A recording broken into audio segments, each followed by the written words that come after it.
Thank you all for coming out tonight. My name is Emily Hayes. I represent Mobilian.com. If you haven't checked it out, you should. We do things all Mobile Bay arts and culture. And we just launched Mobilian Radio, which features a lot of local and regional artists. Thank you. Very excited to be here tonight on behalf of all of our crew, and you can see one right here. This is Chris Skoda. He's responsible for a lot of the videos you see on Mobilian.com. It's a very important thing to hear what a candidate thinks about certain situations, and tonight we'll be able to kind of pick your brain a wee bit about some things via audience questions, questions submitted over the internet, as well as on video. This has been a great day for the Sandy Stimpson campaign. I'm really excited to tell you that earlier today I received the endorsement from the local fire union, which has 500 members, which is a really big statement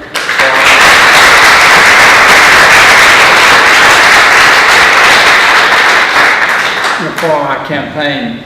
I think everyone here knows that I'm running for mayor because I'm very concerned about our city. You know, as I've looked around, I see the crumbling infrastructure. I see missed opportunities. I see people who are afraid to walk on our streets. And another thing that really gives me great concern is that our young people are not having the opportunity to return to Mobile to get jobs and to have the quality of life they seek. And the reason I mention that tonight is that we're sitting in a building that's named for a gentleman by the name of Ben May.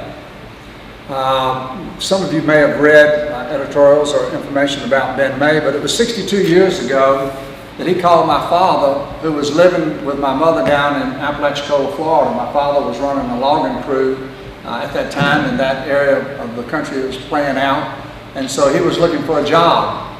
And so Mr. May called him at that time, and my dad was 32 years old, and that was the year that I was born. So as I go around talking about, creating a city where our young people can come back and have opportunity, and it's very personal to me because had my father not been given an opportunity by someone like Mr. May, I may be living somewhere else. So it really resonates for me when I say that we need to move this city from good to great. And I think that we do that by electing Sandy Stimpson as mayor. So I'm glad to be here tonight.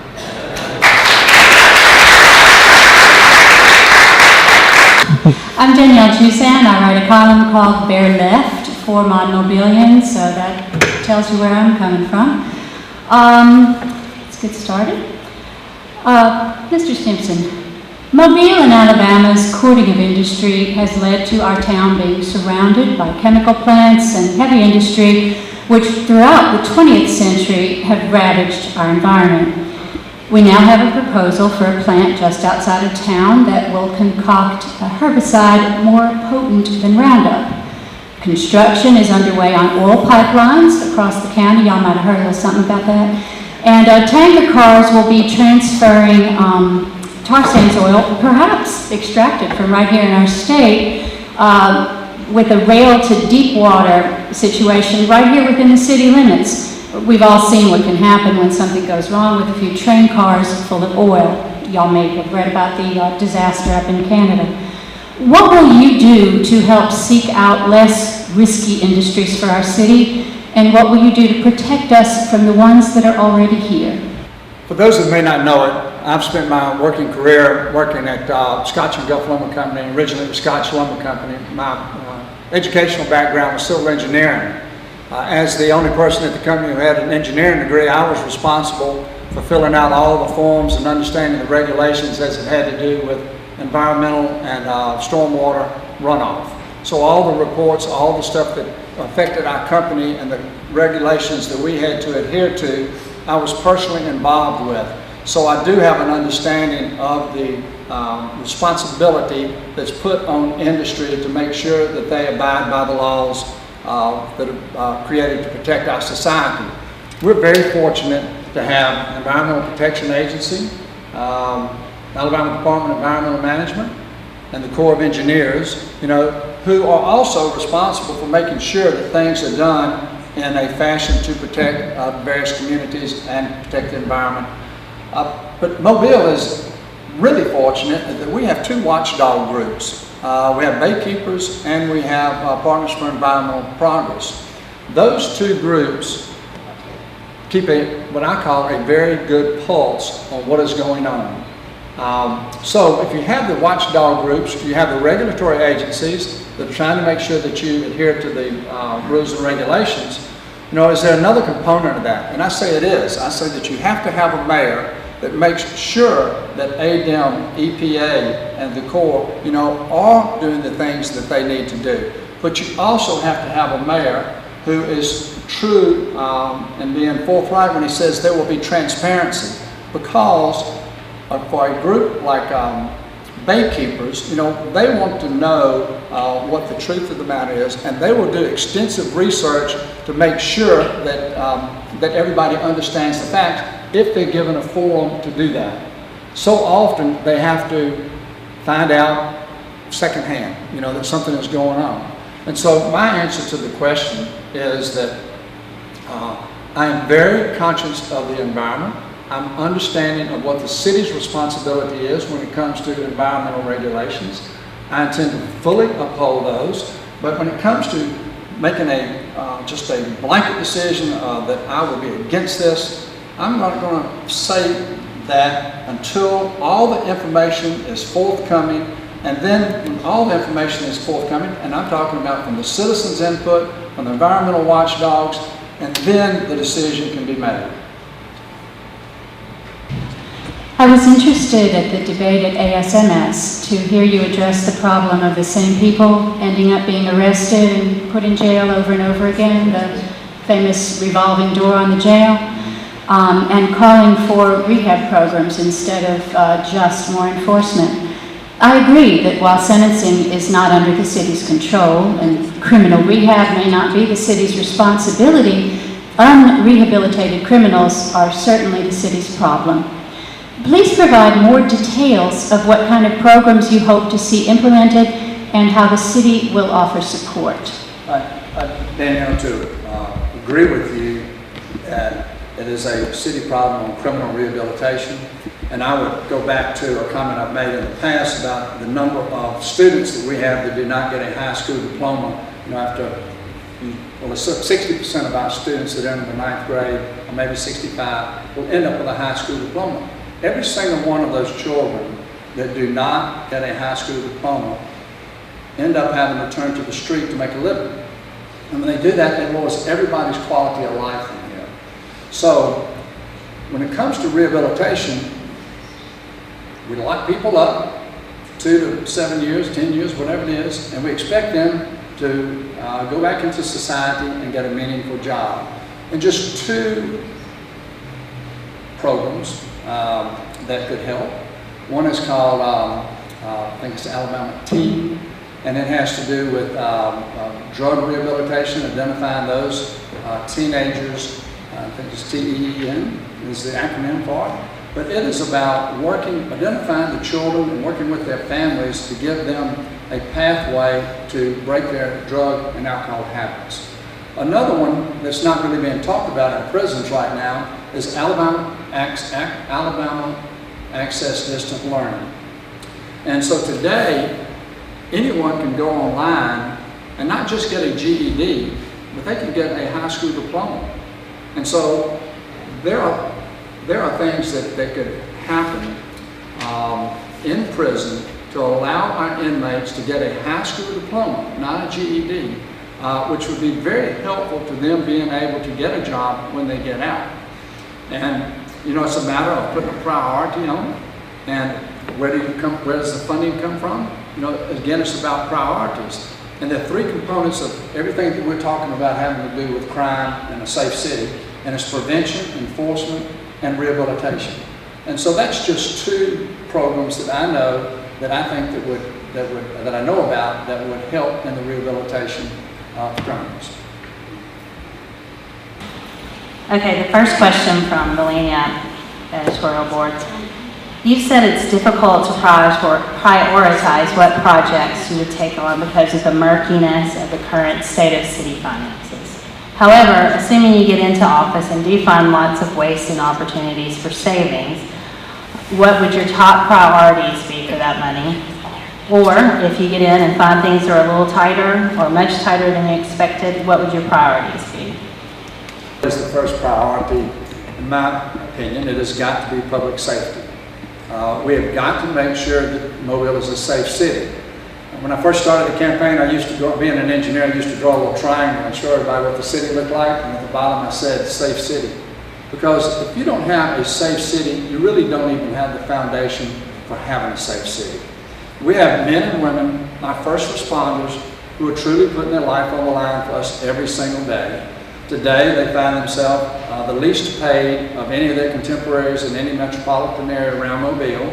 We find in our police department that we're losing about 50 a year. In the fire department, we're losing about 36. And the morale is part of the problem of why they are leaving. So we have got to focus on making public safety our #1 issue. And if we don't do that, we can't build the other things that need to happen. Our vision, we cast a bold vision when we started the campaign.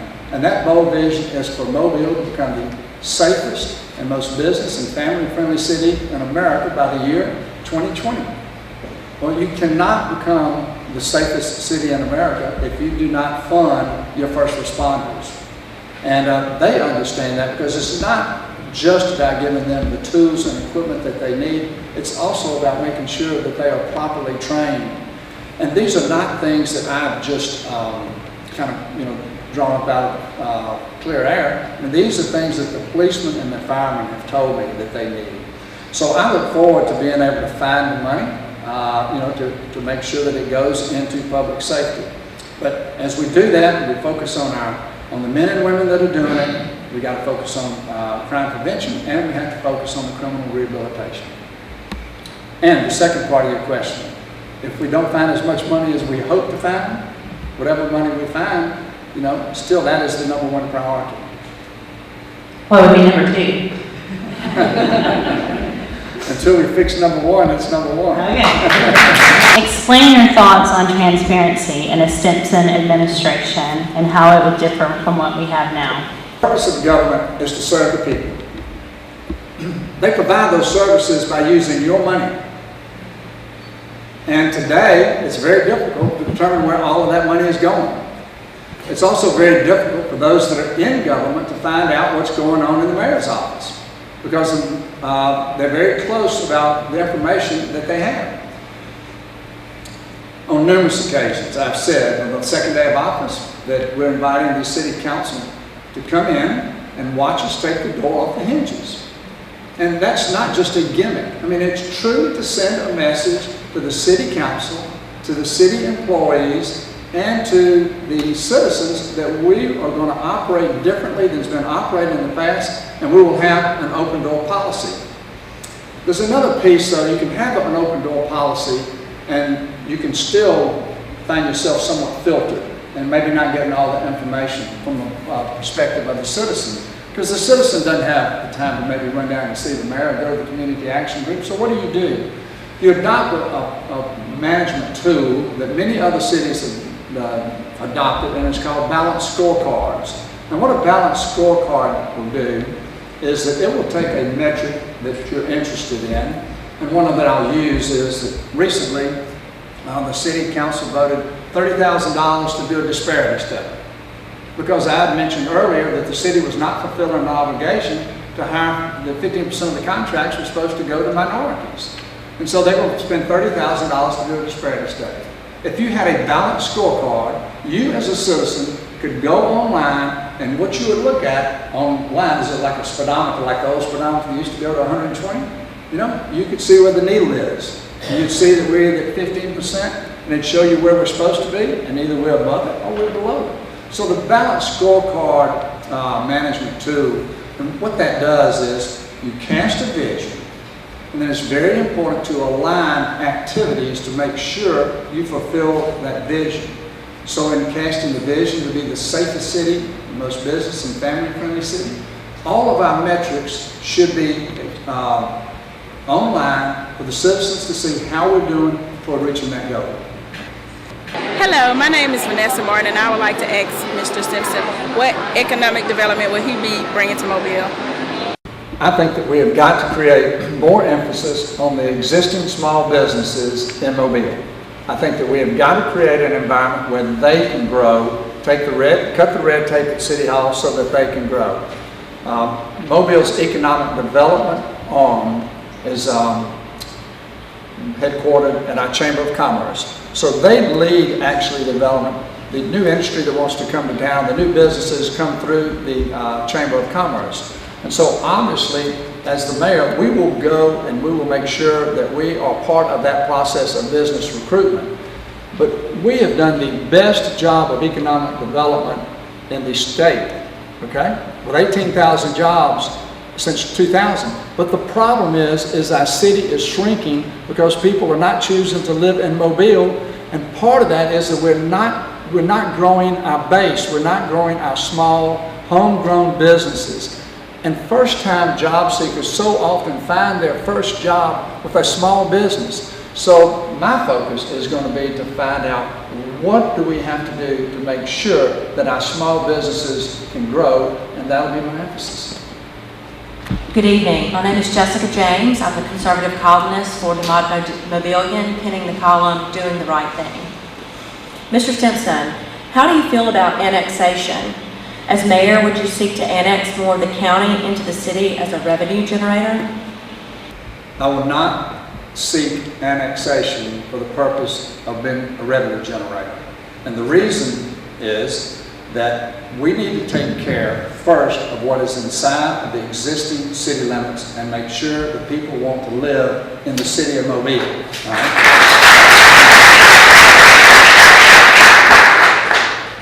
When you annex, and depending on what you annex, already our resources, our firemen, our policemen, all of our first responders, those resources are stretched to reach out now to the edge of the city limits. And we have to go beyond. So why would we take already stretched resources and limited resources and try to say that we're going to do more? So until we can do what we're supposed to be doing, I would say that we're not going to seek it. The answer is for revenue generation. If there is a group that says we want to be part of the city, obviously I would have to sit down and look at the economic impact of that and decide, but we're not going to approach it from the way the current administration has approached it. Hold town hall meetings in each district to keep your constituents informed of the city's activities. If not, how would you seek to have the mayor's office accessible to the people of Mobile? I think it's very, very important that the mayor go with the city councilmen, city council men and women, into their districts so that he can hear firsthand what is being said to the city council men and women. Part of the problem is that a council person goes to a meeting and they get bombarded with questions and requests about why can't you do this, why can't you do that, and so that the council man or woman, council person, I'm just going to say, don't allow me to do that, has got to go back and then present the case to the mayor, and the mayor has not felt the emotion of that. It's important that the mayor get a vibration of what's going on. At our company, we would sit down, we would go into the planer mill, and there'd be 20 men there. We would tell the supervisor to go get lunch.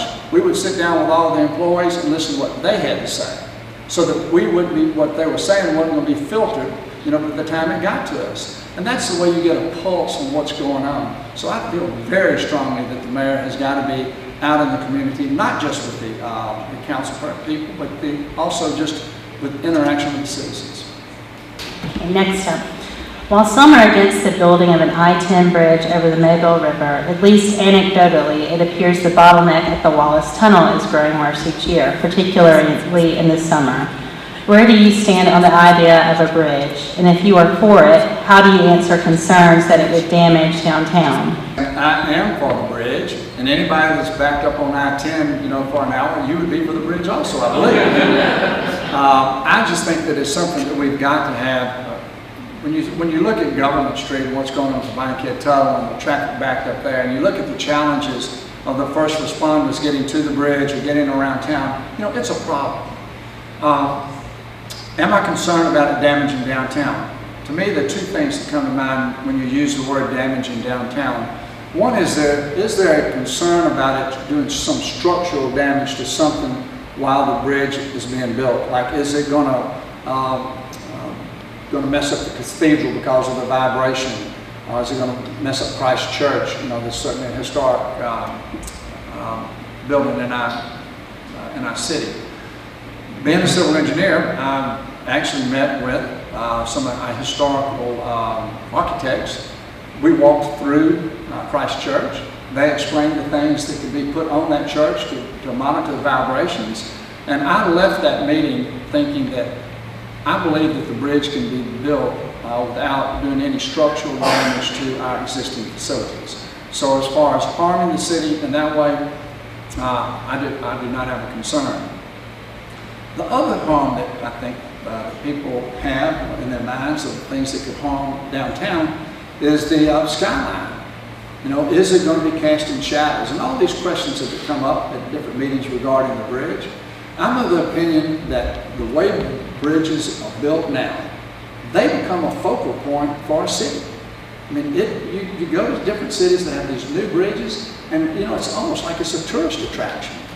And so I don't think it's going to damage our downtown. If anything, I think it's going to enhance it, and I think it's certainly going to relieve the bottleneck on our I-10. You said every great city has a great downtown. What are your plans for resolving issues with the entertainment districts, boarded up buildings, and a lack of residents in Loda? First thing that goes to my mind about downtown is that it has to do with safety. And whether you live there or whether you are visiting there, you have to feel like that you're going to be safe. And that's the very beginning, and that's why we feel so strong about that being the main part of our platform. Recently, the Downtown Alliance hired the best developer, maybe in the world, planner in the world, not a developer, named Andres Juan. He created a plan for downtown Mobile, numerous meetings with citizen input, went around, understood the architecture of the city, created something that allows citizens to get to the waterfront and make sure that, you know, all the boarded up buildings and the blight that we have, that there's a pathway to making sure that that's addressed. I think it's time to make sure that that plan is incorporated. I mean, I know that it was probably maybe 4 months ago when it was rolled out, but it's time to pull it off the shelf and make sure that we start doing those things that will make sure that the downtown is developed in the proper way. Regarding the entertainment district, I think that needs to be revisited. I think there's some inherent inequities in what the outcome was. It certainly was not, I don't think anybody could foresee what was going to happen, but I think we ought to revisit that. We've last moved out of Orlando, Florida, and we were wondering why. In the city on the bay, there's no real entertainment here. From amusements to actual different parks and things to do, it's just so limited. I truly believe that if we were more business friendly, if we had the development plan for downtown, we would cut the red tape so that businesses could grow and people would invest, you know, that we would have more. Somebody asked me, well, would you bring a theme park here? Well, it's not the city's responsibility to bring a theme park here, but if we grow the city so that there are enough people here, and we make it easy to do business here, and we're a safe city, then someone that is in the business of doing theme parks may open a theme park up. But it's not our responsibility to do that. So you've got to create an environment where businesses want to create, whether it's restaurants, whether it's bars, or whatever it may be, whether it's a Chuck E. Cheese for children. I mean, you've got to have the environment so they want to come here to do it. I have one from someone who's here in the audience tonight. I keep hearing about bicycle paths and jogging trails. In the meantime, our streets are mostly patchwork and sidewalks are unusable. When will something be done to fix our main areas of transportation? The biggest challenge that we have is that there is no long-range plan. You know, the last long-range plan for the city was 1998.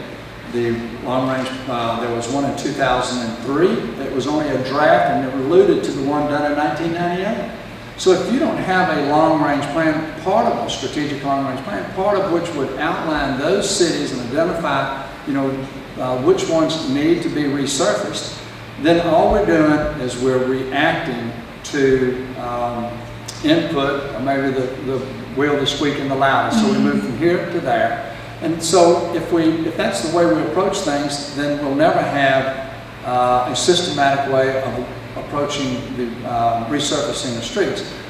And we may be already doing a job there that, based on the resources that we have, maybe doing okay. But let's say this, I do not understand why we cannot have bike trails on some of the existing streets and fix those streets so that it's safe to ride a bike. It's got to be a priority, and it has to do with improving the quality of life. So to me, it comes back to planning and making it a priority. Let's face it, we have racial harmony problems here. We are sadly not yet one Mobile, and we aren't too busy to be divided either. Nowhere is this racial division more clear than in our de facto completely racially segregated Mardi Gras organizations. Are you a member of an all-white mystic society? And if so, as mayor, would you consider giving up your membership in that society in order to better represent One Mobile? The One Mobile slogan has to do with reaching out to everybody, no matter where you live geographically, no matter what race that you are, no matter what gender you are or what age you are, no matter where you live and what neighborhood. My commitment is to doing that so everybody has a place at the table. And if we do that, if we bring One Mobile together and we follow the vision of trying to be the safest, most business and family-friendly city in America by 2020, we will do that. And I also have a question from the audience. What are your thoughts on a skate park compared to a soccer complex? My preference is for the soccer complex. I don't know what I was thinking about. You could just have both. Well, let me make this comment about the park, the soccer complex.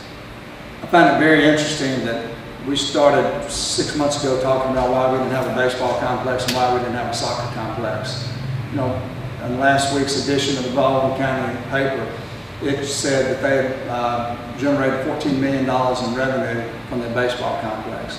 Those kinds of complexes are revenue generators. And I really just do not understand why we don't already have them. My guess is that things are in motion to try to announce one before August 27th. I think they're working real hard to do that. And when it comes to the skate park, I put that in the category of dog parks. And this is knowledge that I got from a book called Seamless City. The mayor in St. Petersburg, Florida, he was a cat guy. Somebody suggested that he build a dog park, and he thought that was ludicrous. But he built a dog park, and when he did it, everybody came out of the house, walked their dogs, met one another, and started watching one another's homes. So they started rebuilding the neighborhood around the dog parks. So today, if you go to St. Petersburg, there are dog parks everywhere, and there are playgrounds everywhere for the children to go. They don't have to walk more than a half a mile to get to a playground. The reason I tell you that is that, yes, we're going to build a skate park. And most of the children in Mobile, their parents are going to have to drive them to that skate park. Okay? Instead of having multiple smaller skate parks, you know, that are accessible so that a child can walk to, and it comes back, we've got a dog park too. So we check that off our list. We check the skate park off our list. That is not the way to go about it, but because we don't have a long-range strategic plan, we don't have those things and those places identified where they should be. I would like to know, how does he plan on generating the money or revenue to play the policeman with the way the city is already financially strapped? The city will continue to be financially strapped if we do not grow the population in the city limits. The revenue generation has got to come from a growing population, and we do that by making sure that our small businesses can grow and add jobs, and we got to make sure that people shop in the city limits. That is how you're going to increase the revenue. The other part of the equation is that you've got to cut some expenses or cut the waste out. And anybody that thinks that the city is operating at optimum efficiency right now, then you would have a hard time maybe finding that there's any waste. But I have a hard time understanding why we've paid an attorney for the city, millions of dollars over the last couple of years, and why we're paying what we do for stormwater runoff. There are things that we can do differently, that we can do more efficiently. We apply those monies plus the increased revenues, and that's where it's got to come from. Increasing taxes to do this is not an option. It is not an option. And I feel very strong about that. And the reason I do is that Mobile, Montgomery, and Birmingham are the 3 highest taxed cities in America, for cities that are 200,000 and up, for a population of 200,000 and up. Mobile, just in the state of Alabama, of the top 50 metropolitan areas. If you rank us on the tax burden on our citizens, we are number 50. So, increasing taxes, it cannot be on the table. From the audience, they must be worried about these tonight. Your feeling on all these safety checkpoints? I think that the Operation Impact is a feel-good sort of deal, show that you're out there doing something. It does not address the problem. 70% of those that are being arrested are being rearrested. It's kind of a swinging door down at City Hall, at the county jail. And so it's not solving our problem, and that's why it comes back to that we've got to focus on the criminal rehabilitation. Was there 2 parts to that? No, just feeling on the safety checkpoints. Yeah. Also, it's been brought to my attention earlier this week that there is some question about the legality of it. So that needs to be looked into. They cited some law and sent it to me and said I need to be aware of it, and I think there'll be an editorial in the paper about it. But obviously, if it's not within parameters of the law, we shouldn't be doing it. But I do not think it addresses the real problem. This is another one from the Lagniappe editorial board. How does Mobile make sure projects like the Maritime Museum, Cruise Ship Terminal, and Bayberry Stadium are not financial drains on the city, but contribute to the financial well-being and quality of life in Mobile? I think if you back way off and you look at all of the city assets, they're being underutilized. You just mentioned 3, but there are others that are being completely underutilized, and that's why they're not generating revenue, and that's why they're a cost to the city. The Maritime Museum, we don't know what the outcome of that's going to be yet. As the mayor, I'm going to be the biggest advocate for selling the Maritime Museum and making sure that it's successful. It needs to be successful. When it comes to the cruise terminal, on day 3, I'm going to be looking for a cruise ship. Okay? It is crazy to have a cruise terminal, $25 million cruise terminal that we're paying for every day, paying the interest on it, and it's being used for $2,500 wedding receptions. And someone pointed out to me today that it really cost us $2,500 a day just to service the debt and maintain it. So obviously we're not breaking even. At some point, somebody's got to say we're going to execute Plan B. And I'm not willing to execute Plan B until I have an opportunity to talk to Cruise Line and come back to Mobile. The Bayberry Stadium,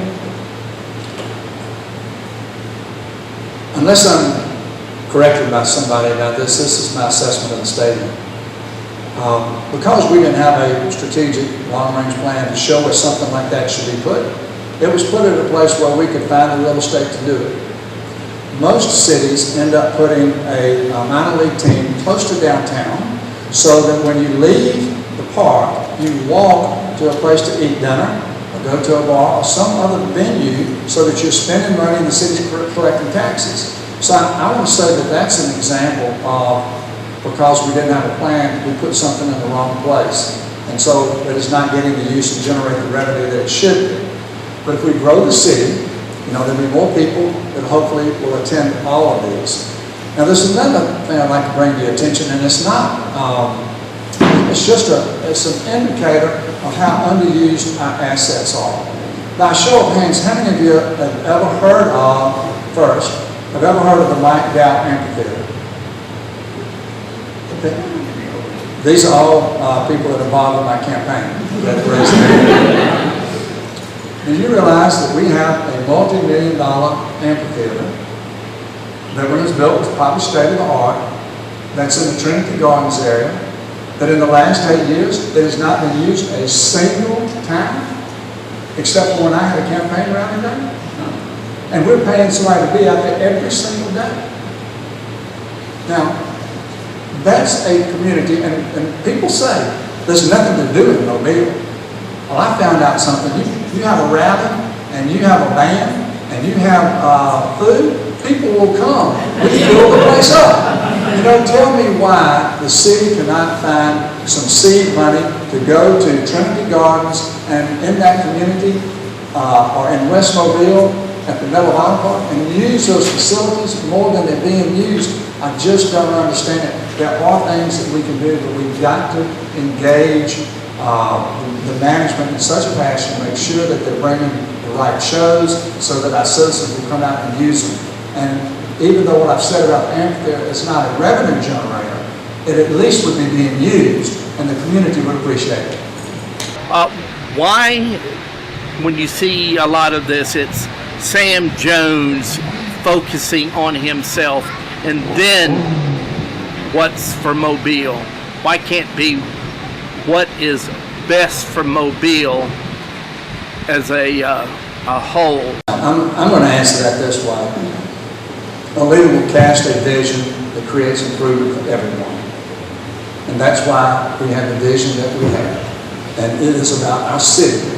It is about all the citizens. And it certainly is not about Sandy Stimpson. It's about, you know, what is best for our city and everybody involved. And that's why we created that vision.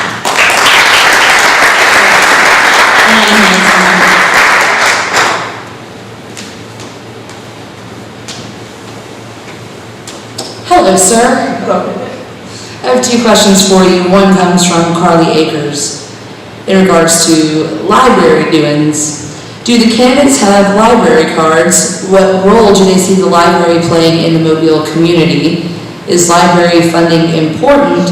And how do they plan to continue library services in the coming years since library budgets have been severely cut? Is that, how many questions is that? Number 1, do you have a library card? Number 2, what role do you see the library playing in the community of Mobile? And number 3, how important is funding since they've had so many budget cuts? It's in a nutshell, y'all. On the library card, I'm hoping that my wife Jean has one. And she does. She's acknowledging that because I know she goes to the library and checks out stuff from time to time. So our family has a library card. And the library, second one was? The second one was, what role do you see the library playing in the community? I think the library plays a very, very crucial role in the community.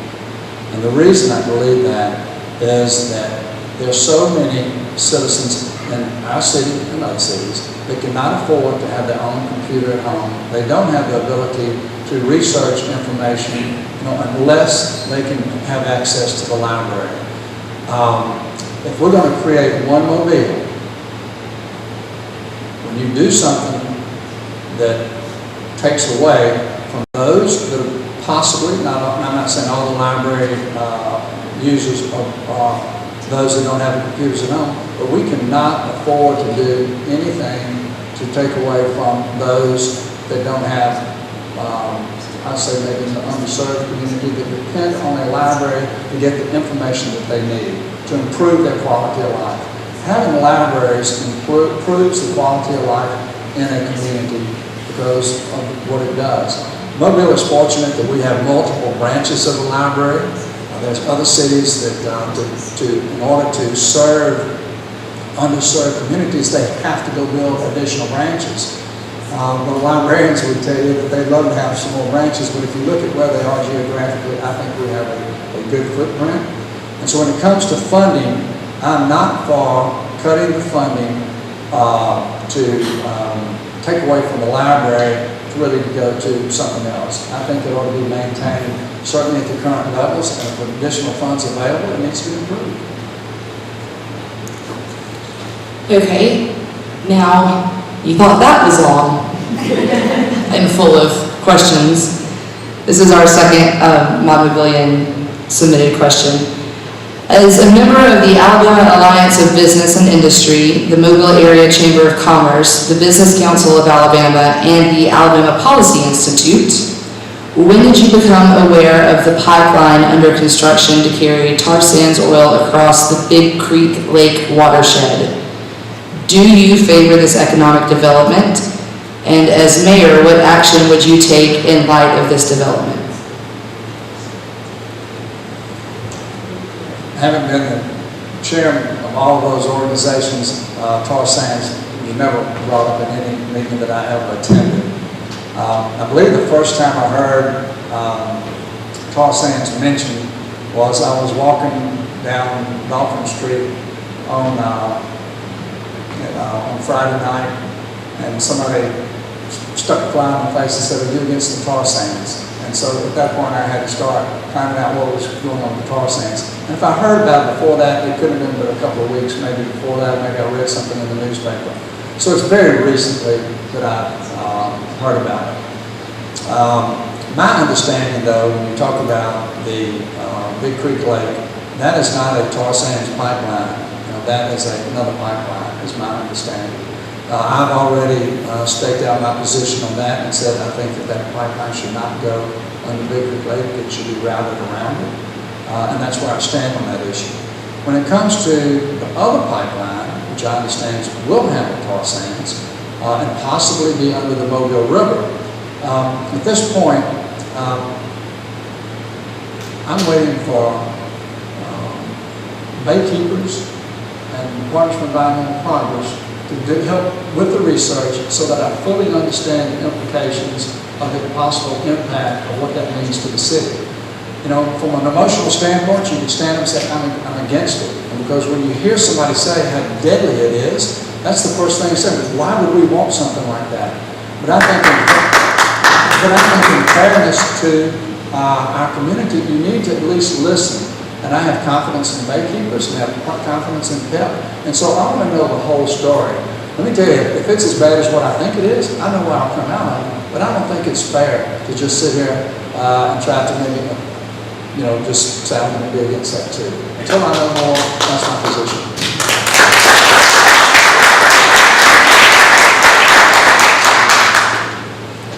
Do you want to know if you're an Alabama or Auburn fan? That's a personal question that I have to know. And if you don't want to answer on stage, that's cool. We can talk later. We'll just marinate on that for a minute. Am I an Alabama or Auburn fan? Alabama or Auburn fan. I'm not even a politician. I'm both. How about that? No, I'm an Alabama fan. I graduated there in 1975. Roll Tide. Can I make a confession though? Yes, you may. Okay. We have a son that's sitting back there that went to Auburn. Jean and I attended our first Auburn football game. I said, honey, you see anybody that we know around here? She said, no. I said, well, let's do a War Eagle and do the next time. So we War Eagle. we sat down, we looked at each other and said, do you think anybody saw us?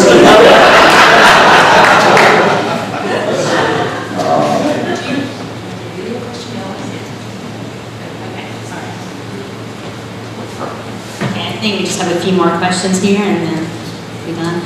This is from a Lagniappe Facebook fan.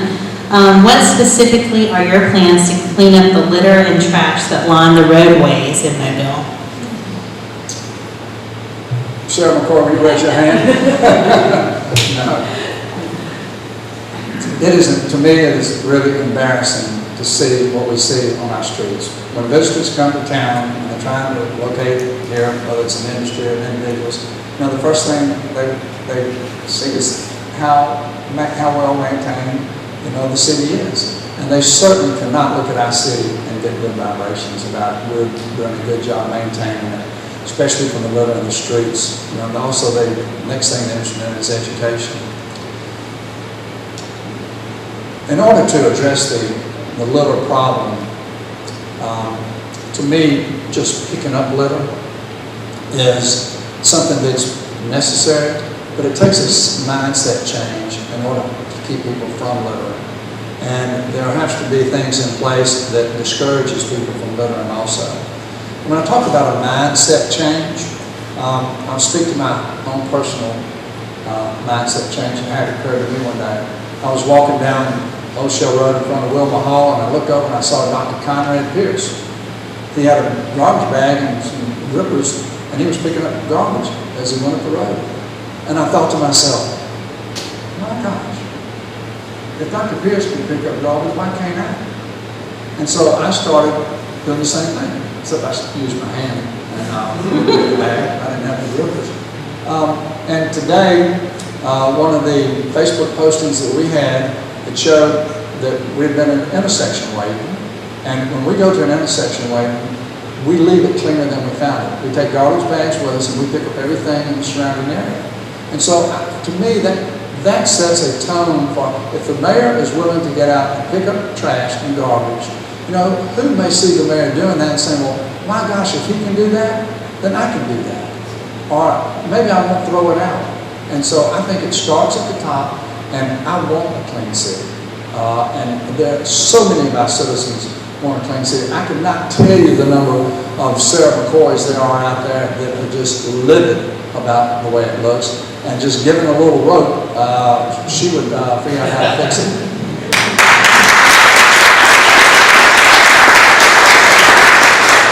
Okay, this is another question from Lagniappe Facebook fan. What are your views on term limits for the mayor and city council members?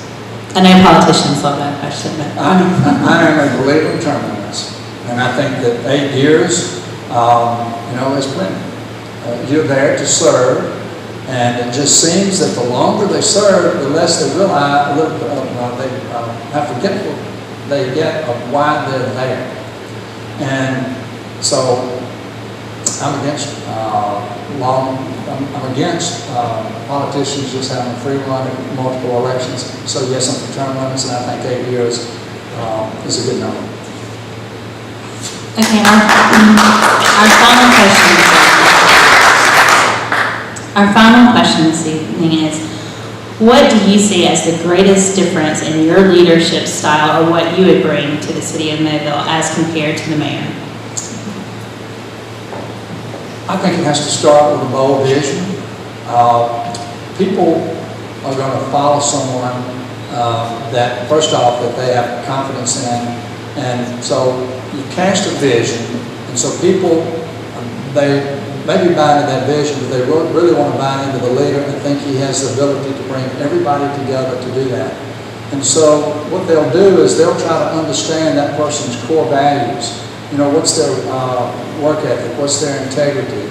You know, are they honest? How do they treat everybody? You know, are they a good listener? Are they fair? And those are things that I learned, you know, I started learning as a child. And the other thing that a good leader does is that, you know, he unites and he does not divide. And the vision has to create improved opportunity for everyone. And I know that we have done that. But another thing that a leader will do is that he will create an environment where ordinary people come together and will do extraordinary things. And I just don't see that going on today in our city. But I think that is something that we can create. And the other thing that a leader has to do, he has to recognize those who are really talented. And he has to be able to allow them to do the things to maximize that person's talent. And a good example of that would be you build your team around a Michael Jordan. You know, you take somebody with a talent, and it may be that they have financial talent. It may be they have planning talent. It may be that they are the best, you know, the policeman, the best leader of policemen. But you have to identify those people and give them the tools and resources and the environment in order to excel. And if you do that, you know, a whole organization can start moving forward. And I think we lack that today. Okay, if you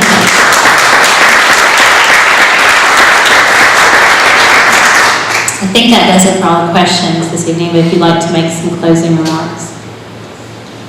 Well, since we've been talking about leadership, and I do believe that the leadership of every city rises and falls on the ability and leadership ability of its mayor.